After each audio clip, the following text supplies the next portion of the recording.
Hi. Did you know that 30% of children will be cyberbullied by the end of this year? An average of 160,000 kids will stay home in fear of bullying, and it'll be a different 160,000 kids tomorrow. Suicide is the leading cause of death in young people, and bullying is the cause of more than half of those suicides. Wow. Those are some staggering statistics, huh? Hi, my name is April Allison. I am currently enrolled in IPS 304 at UNCG, which is Contemporary Media Literacies. I have been assigned the task of explaining why social media is bad for the mental health of kids and teens. And I chose this topic because I get tired of yelling at my kids about being on their phones and how much time they spend on them. But the thing that hurts my mama heart the most is not how much time my kids spend on social media, but how other kids treat them when they use it. When my daughter was in first grade, she encountered a bully. We shrugged it off because what do first graders really know about bullying anyway? They're just adjusting to other kids, we said. The kid was in her class for every grade. After that, she had to deal with this bully for first grade, second grade, third grade, and fourth grade. After many attempts of telling her teacher and conferences with the principal and even switching her classroom, she still had to deal with this kid online. The principal couldn't do anything about it because it had happened off school grounds, and she suggested that it was a matter of law enforcement. What? Call the police on a fourth grader? That seemed extreme, and I didn't do it. My kid ended up having a good story because we switched schools, not because of the bullying, but we just happened to switch schools. But I wish I had told my kid to punch that kid in the face. But what does violence really solve anyway?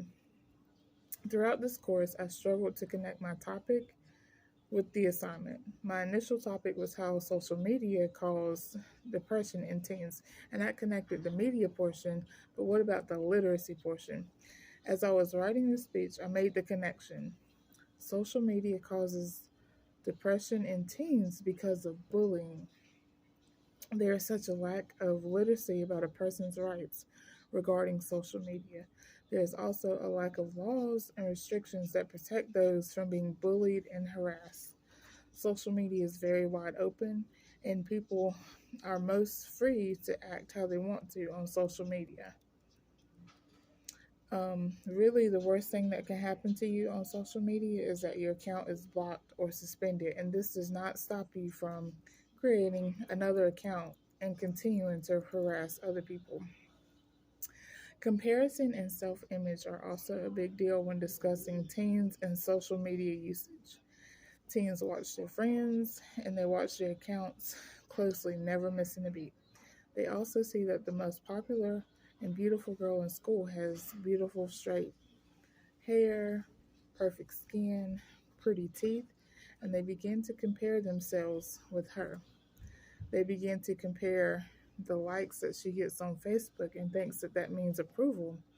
When the reality sets in that they can't be like that person for whatever reason, they get depressed. They start to getting anxious about who likes them and who doesn't, and this causes many other problems in teens. This has been a principle in the teenage kingdom since the beginning of time, but social media really does aggravate the situation. Social media adds another layer to bullying.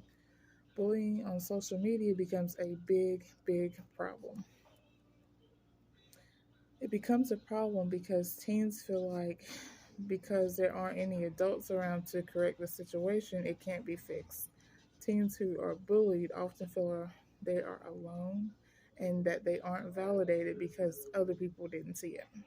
Schools are reluctant to discipline bullying on social media because it didn't happen on school grounds.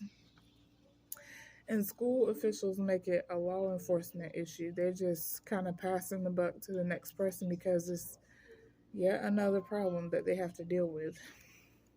And the law enforcement, they just don't know what to do with it because it's almost as if it isn't real just because it happened on social media. Sadly, some even commit suicide because they are afraid of the bullying and they just want to escape the torment.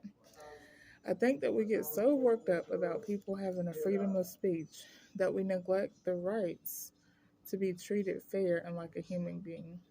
Maybe the main reason that there aren't many laws governing social media is that those developers are in fear that they might break the Constitution. I have always been a firm believer that freedom of speech shouldn't hurt others, and the same principle should apply to social media. I think law enforcement should treat cyberbullying the same way we treat stalking and harassment. It should be deemed a criminal offense to engage in cyberbullying. And perhaps law enforcement doesn't get involved because it would be too many problems. And I think it's a sad world that we live in when people don't fight to stop crimes because there are already too many crimes going on. When will we stand up against what is wrong? How many lives is cyberbullying going to take? In conclusion, social media does have benefits. And like I said, my daughter did have a good ending to her story and she escaped her bully by moving to another school. Some not very lucky. I think parents should have conversations about what healthy social media looks like. And I think school officials and law enforcement should know that cyberbullying is real. I think that they shouldn't shrug it off because it didn't actually cause physical harm to somebody. I think that they should not dismiss it because it did not happen in public.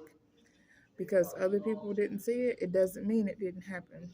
Stand with your child if your child is being bullied, even if it feels silly to call the police on another child, do it.